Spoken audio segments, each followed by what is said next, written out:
Halo rekan-rekan podcast 196 yang saya cintai. Selamat pagi semuanya. Sehat-sehat ya semuanya ya. Alhamdulillah sehat-sehat. Kembali lagi saya Rizky dan ada Bu Tias juga yang akan memasuki Halo podcast kita. rekan-rekan podcast 196 Ya. semuanya sehat Hari semua. ini kita akan membahas atau mengupas tentang pelaksanaan SPP di lingkungan Satker Pemasyarakatan.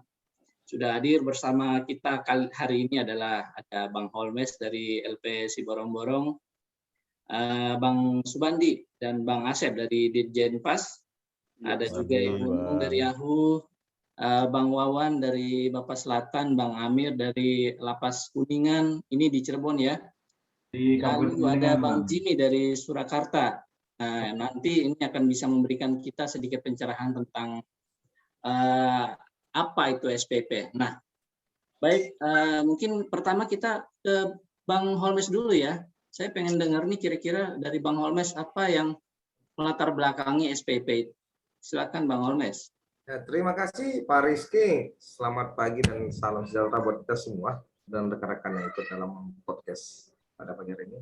Mungkin dapat disampaikan tentang latar belakang pemikiran yang mendorong lahirnya SPP ataupun disebut dengan sistem pendidikan pemerintah adalah adanya pemikiran yang dibutuhkannya suatu sistem dapat memberikan keyakinan yang memadai bahwa penyelenggaraan dalam suatu instansi pemerintah harus dapat mencapai tujuannya yang secara efektif dan efisien. Yang pertama, melaporkan pengelolaan keuangan negara secara andal. Yang kedua, mengamankan aset negara. Dan yang ketiga adalah mendorong ketaatan terhadap peraturan perundang-undangan. Sebagaimana juga dijelaskan dalam penjelasan peraturan pemerintah nomor 60 tahun 2008 tentang SPP. Mungkin ada yang melatar belakangi Pak Rizky. Wah, makasih Bang Holmes. Banyak cukup kompleks juga ya.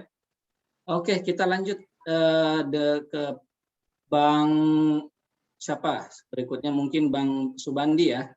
Bisa sedikit dijelaskan unsur-unsur SPP itu. Silakan Bang Subandi. Oke, Pak Rizky, terima kasih. Selamat pagi untuk semua teman-teman. Baik, terkait dengan SPP tersebut memang yang sudah dijelaskan sama Pak Holmes gitu kan. Terkait dengan hal tersebut itu diharapkan memang dapat menciptakan kondisi di mana terjadinya atau terdapat budaya pengawasan terhadap seluruh organisasi dan kegiatan. Nah, sehingga dapat mendeteksi terjadinya sejak dini mungkin gitu penyimpangan dan meminimalisir terjadinya tindakan-tindakan yang merugikan negara. Nah, dari hal tersebut itu ada beberapa unsur Pak Rizky. Yang pertama itu lingkungan pengendalian. Di sini lingkungan pengendalian itu adanya penegakan integritas dan etika. Terus yang kedua yaitu struktur organisasi sesuai dengan kebutuhan. Dan yang ketiga kebijakan pembinaan SDM, sumber daya manusianya. Nah itu diantaranya. Yang kedua yaitu penilaian risiko. Ini ada dua nih, identifikasi risiko dan analisis risiko. Nah, terus unsur yang ketiga, kegiatan pengendalian. Nah, di sini ada beberapa hal yang akan saya jelaskan, itu tentang review kinerja instansi pemerintah, pembinaan sumber daya manusia, pengendalian fisik aset, dan dokumentasi sistem pengendalian intern. Nah, yang keempat unsurnya yaitu informasi dan komunikasi. Nah, ini ada dua sarana komunikasi dan manajemen sistem informasi. Dan yang kelima, yaitu pemantauan pengendalian intern. Nah, ini ada tiga nih Pak Rizky, yaitu pemantauan berkelanjutan, evaluasi terpisah, dan tindak lanjut. Mungkin seperti itu Pak Rizky. Berat juga ya, Bang Subandi ya. Memang. Ada 5 unsur memang Pak. Oke, berarti itu semua harus dilaksanain ya? Harus dilaksanakan jika itu untuk mendapatkan pendidikan yang terbaik Pak.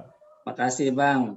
Siap, sama-sama. Kita lanjut mungkin ada dari Bu Nunu mungkin ya bisa sedikit menceritakan mungkin sudah dilaksanakan penerapan SPP di Satker Bu. Silakan Ibu. Terima kasih Pak Rizky. Ya, terkait dengan SPIP seperti tadi yang telah disampaikan oleh Pak siapa tadi? Pak Holmes dan unsur-unsur penerapan SPIP oleh Pak Subandi, kami dari AHU juga telah menerapkan SPIP dalam pelaksanaan kegiatan, di mana Ditjen AHU sebagai perpanjangan tangan Menteri dalam kewenangannya mengangkat notaris. Kami juga telah melakukan kegiatan pengangkatan yang melalui seleksi pelatihan peningkatan kualitas jabatan notaris, di mana setiap tahunnya kami, tahun-tahun sebelumnya, telah melakukan PPKJN, pelatihan tersebut namanya PPKJN secara tatap muka. Karena kondisi sekarang ini pandemi, kami melakukannya secara virtual. Ini juga akan mengukur tentang keefektivitasan dan efisien penyelenggara pemerintah, di mana calon-calon notaris tersebut sebelum diangkat harus mengikuti serangkaian kegiatan PPKJN, mulai dari registrasi, pembelajaran, di situ juga ada post-test dan pre-test yang kami berikan, dan di situ nanti ada evaluasi di akhir kegiatan dan terkait dengan pemberian peringkat atau reward kepada peserta dengan nilai terbaik. Kami ambil 10 terbaik. Untuk mengambil 10 terbaik peserta tersebut, kami berikan privilege untuk dapat mengambil formasi jabatannya lebih awal. Biasanya formasi jabatan ini diambil secara berebutan, di mana formasi yang tersedia di tiap kabupaten kota. Nah, bagi peserta 10 terbaik itu kami berikan dia kemudahan untuk aksesnya dibuka terlebih dahulu. Itu kan memberikan kepastian hukum juga kepada para peserta. Mungkin sehingga pemerintahan, birokrasi kita juga kan akan dinilai baik oleh masyarakat pada umumnya. Dan di AHU juga sudah mencapai WBK. Itu saja sharing dari kami, Pak Rizky. Siap, terima kasih Bu Nunung. Kompleks dan komplit ya. Selanjutnya saya pengen dengar nih dari Bang Asep mungkin ya. Bang Asep dari mana tadi? Di Jenpas ya? Jenpas, iya. Oke, Bang Asep, bagaimana penerapan SPP di lingkungan di Jenpas? Silakan Bang Asep. Oke, terima kasih Mas Rizky terkait penerapan SPIP di Direktorat Jenderal Pemasyarakatan itu terkait dengan penerapan manajemen risiko. Di lingkungan Direktorat Jenderal Pemasyarakatan, penerapan manajemen risiko ini dilakukan untuk pertama untuk meningkatkan kinerja organisasi dalam pengembangan strategi perbaikan. Proses manajemen risiko itu sendiri secara terus-menerus dan berkesinambungan. Berdasarkan hasil penilaian penerapan SPIP oleh Inspektorat Jenderal Pemasyarakatan, Inspektur Jenderal Pemasyarakatan melalui kuesioner, wawancara dan review dan observasi, di Jenpas sendiri memperoleh nilai penerapan SPIP ini terdefinisi artinya yaitu penerapan SPIP di Direktorat Jenderal sudah dilaksanakan dengan sangat baik. Cuman memang ada beberapa kelemahan ya. Ada beberapa kelemahan terkait dengan ada beberapa kegiatan yang belum terdokumentasi secara baik. Itu aja sih secara umum penerapan SPIP di Direktorat Jenderal Pemasyarakatan. Terima kasih Bang Asep. Itu berarti kalau terdefinisi itu kalau sepengetahuan saya udah masuk level 3 itu. Tinggal 2 level lagi nih kalau nggak salah ya. Iya. Bu Tias, ini rupanya bisa berkembang nih pembahasan kita nih. Cuman kira-kira apa yang bisa kita kupas lagi nih Bu Tias? Mungkin Bu Tias bisa memandu lagi nih biar lebih berkembang. Oke, saya ambil alih Pak Rizky. Jadi intinya terima kasih Pak Rizky kesempatannya ya. Ini menarik sekali ya tema pembahasan hari ini tentang SPIP ya. Setelah yang disampaikan oleh Bang Holmes, kemudian Bang Suwandi, Mbak Nunung dan Bang Asep itu tadi menarik sekali. Saya yang tadinya kurang paham jadi agak paham ini tentang SPIP ya. Kemudian juga kan seperti kita tahu ya seluruh Satker sekarang wajib menerapkan SPIP. Apalagi yang menuju WBK, WBBM ya. Ini syarat mutlak kan, karena suatu kantor itu bagus, suatu UPT, mau imigrasi, lapas, bagus itu pasti SPIP-nya bagus penerapannya. Sehingga saya juga mau tahu nih kira-kira apa sih kendala-kendala di lapangan. Ya mungkin di sini ada Bang Jimmy dari Kanim Surakarta, dari Imigrasi Surakarta, mungkin bisa menambahkan di sini bagaimana sih penerapan SPIP di Kanim Surakarta, kemudian hambatan-hambatannya apa aja. Silakan. Oke, terima kasih Ibu Tias. Pertanyaan yang sangat menarik tentang SPIP.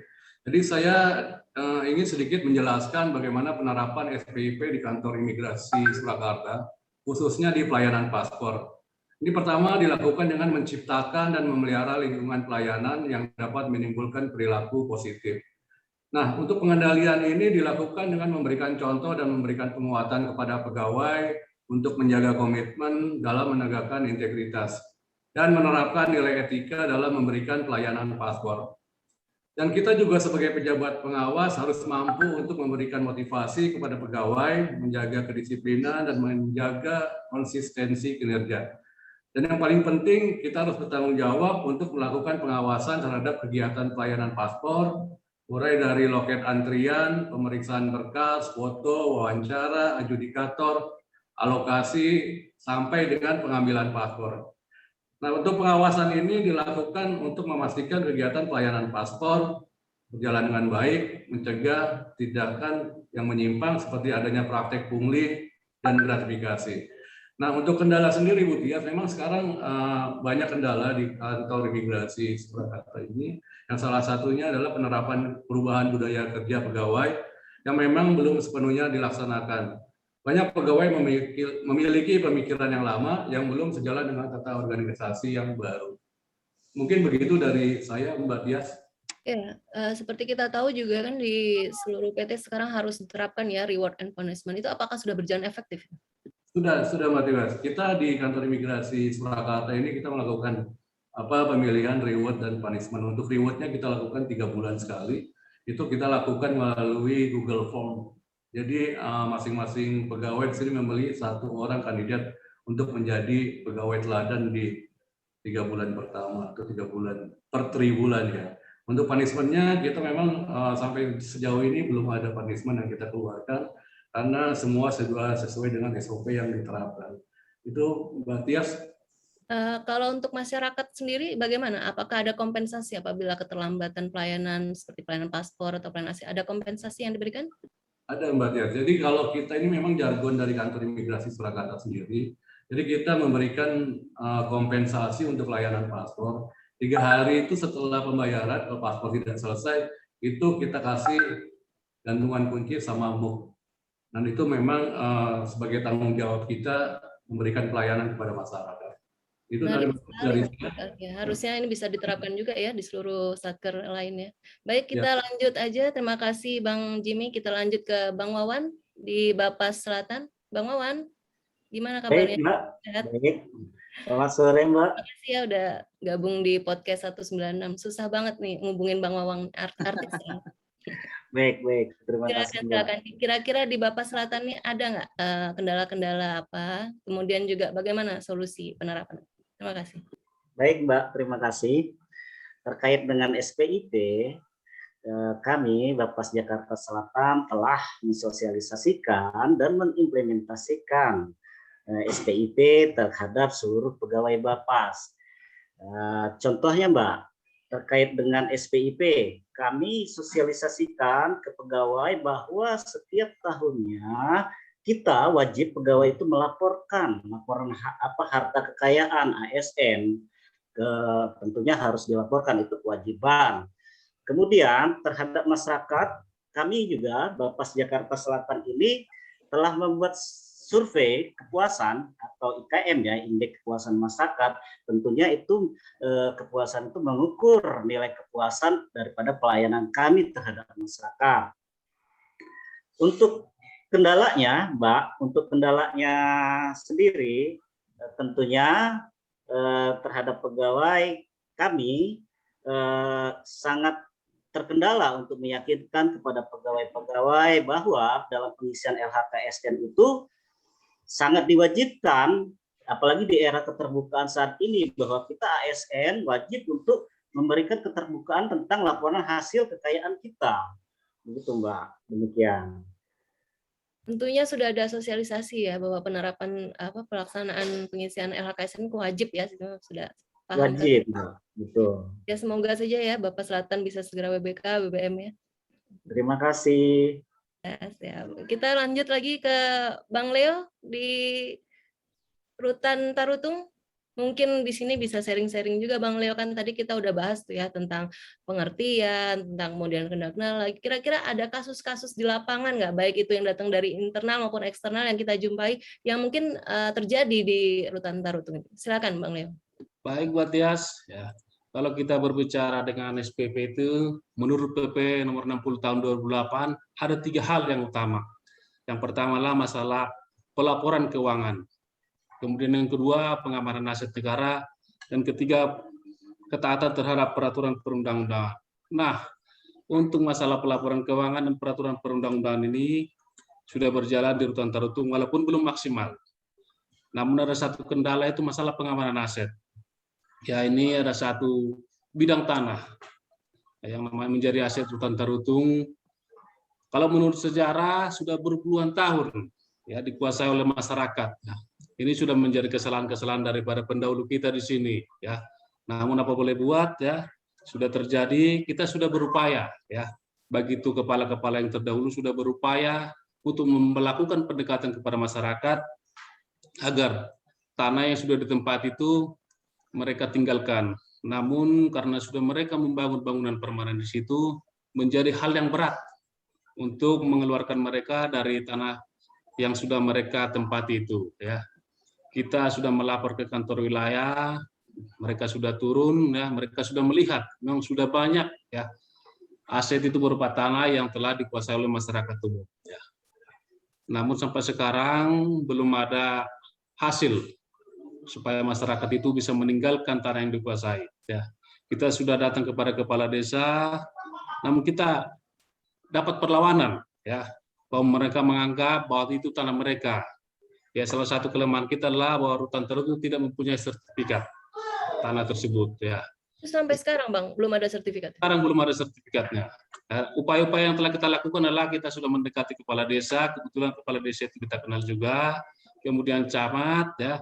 Karena kemarin kita berkoordinasi dengan bupati, kebetulan camat datang, dari situ komunikasi menjadi lebih baik sehingga kita sampaikan kepada camat tersebut supaya tidak memberikan surat izin pembangun di tanah kita.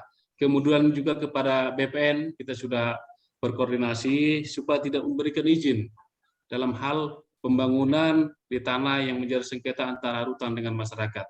Mungkin itu saja yang kita sampaikan, ya itulah kendala-kendala kita adalah hal pengamanan aset. Terima kasih, Matias. Kompleks juga ya masalahnya, ternyata banyak banyak kendala-kendala ya di lapangan itu, apalagi kayak hibah tanah segala macam, itu menurut saya penting sih gitu ya. Kemudian terima kasih banyak Pak Leo, ini kayaknya mirip-mirip juga ini kasusnya. Ini kita beralih ke Lapas Kuningan ini Pak Amir, silakan. Mungkin ada mau menambahkan juga apa seperti Pak Leo, silakan. Terima kasih Mbak Dias, Bang Rizky dan teman-teman sekalian. Saya sedikit ngedongeng ya, dalam artian kurang lebih lapas itu kan ada lapas zaman Belanda, pertengahan, terus lapasnya dibangun di akhir-akhir setelah tahun 2000-an. Kalau di beberapa tempat lapas zaman Belanda itu biasanya ketika kita masih satu dengan Mahkamah Agung, setelah pemisahan kita dengan Mahkamah Agung, biasanya ada sedikit masalah aset, biasanya.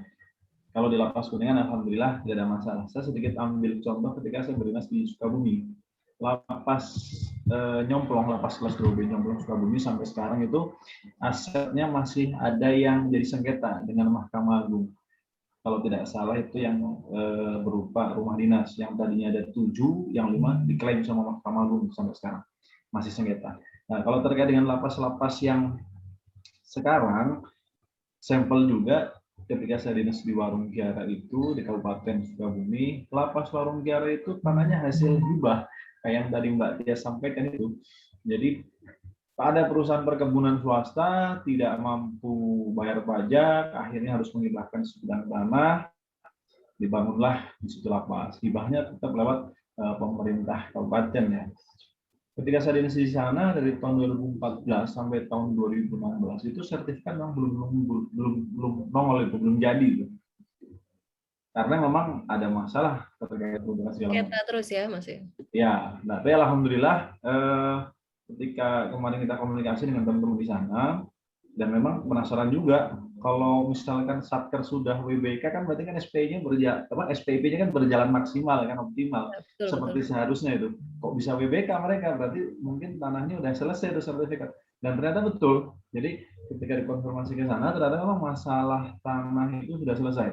Dalam artian sertifikatnya sudah muncul, mereka melacaknya dari mulai dengan ketika pemecahan HGB-nya itu, hak guna bangunan.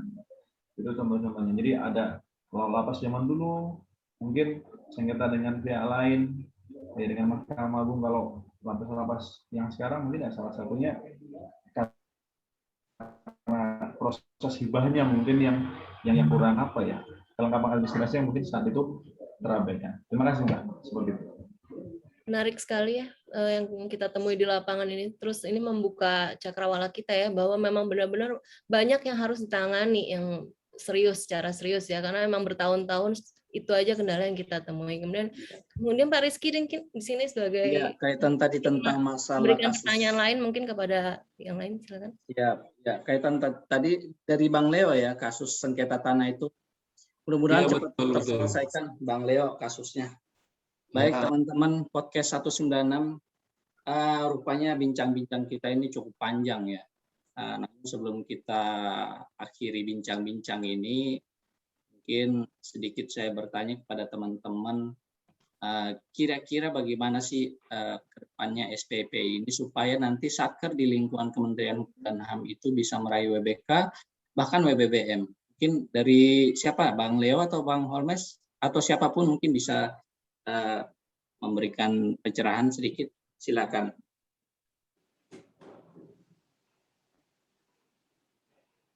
Ya, terima kasih. Iya, Bang. Ya.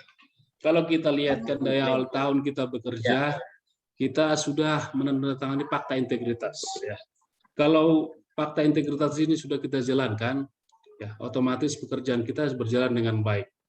Saya rasa kita memahami apa isi fakta integritas itu, kita akan mampu untuk bekerja dengan baik sehingga SPP bisa berjalan dengan baik ya. SPP itu adalah bagaimana pertanggungjawaban pekerja, baik itu daripada pelayanan kita, baik itu keuangan maupun bagaimana perilaku pegawai itu, apakah ketaatannya atas semua peraturan-peraturan yang ada di Satker itu. Saya rasa kalau semua sudah menjalankan fakta integritas itu, otomatis SPP itu akan bisa berjalan dengan baik. Mungkin itu saja dari saya, mungkin dari kawan-kawan ada yang menambahkan. Kita menambahkan Pak Rizky, apabila dalam rangka SPP ini kita kan banyak sekali kita temuin banyak aduan-aduan juga ya dari masyarakat itu kan salah satu yang mengurangi indeks kepuasan masyarakat. Itu sangat berpengaruh buat kita. Kira-kira apa sih solusi dari UPT itu dalam penerapan layanan aduan, apa mungkin mendirikan Yankomas atau apa mungkin apa sudah dilaksanakan? Silakan, mungkin ada yang bisa membantu jawab. Ada mungkin yang bisa menjawab? Iya, kalau di kami di Bang Amir, sebagai bentuk upaya kita mewujudkan dapat predikat WBK, kebetulan Lapas Kuningan belum dapat tahun kemarin di pelayanannya itu kualitas pelayanan publik itu masih kurang sedikit. Kita tahun ini bikin WA grup pelayanan. Jadi WA grup pelayanan itu di situ kalau di lapas kan biasanya pelayanan itu kan dikendalikan oleh seksi kamtib, koordinasi dengan seksi binadik. Nah, di situ ada para kasihnya, kasumsinya, kemudian juga petugas yang langsung bersentuhan langsung. Di situ setiap keluarga warga binaan mempunyai hak yang sama untuk menyampaikan keluhan. Termasuk saya juga dilibatkan di situ karena untuk mengantisipasi misalkan ternyata adanya betul memang terjadi pelanggaran atau itu laporan palsu seperti itu. Jadi salah satu kalau kami di Lapas Kuningan kita bentuk WA group di mana setiap ada laporan atau keluhan kita langsung tindak lanjuti dan langsung kami sampaikan ke laporan kepada pimpinan. Terima kasih Mbak Des dan Mbak Desmi. Kita menambahkan mungkin. Ya, silakan Mbak Nur. Silakan Ibu Nunung. Kalau kami di ALHU ada layanan terpadu di Cikini, itu semua masyarakat dapat datang ke sana untuk menanyakan bagaimana mekanisme atau cara mengakses layanan di ALHU. Di sana juga kami menempatkan pegawai-pegawai sesuai dengan layanan yang ada di ALHU.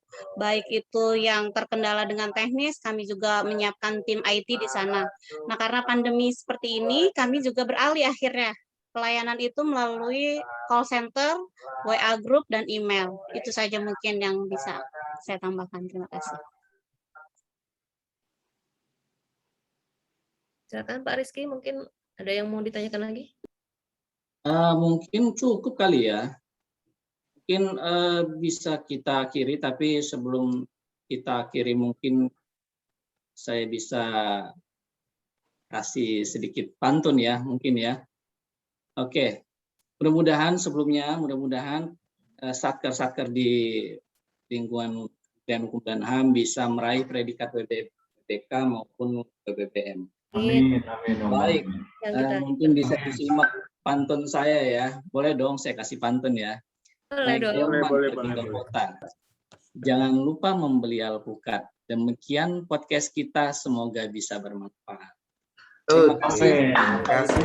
Terima kasih Pak Rizky. Terima kasih ya buat podcast hari ini, menarik sekali. Terima kasih. Terima kasih semuanya. Pak Rizky, Bu Terima kasih Tias. semuanya. Salam sehat, salam sehat. Salam sehat. Selalu. Salam sehat, salam sehat.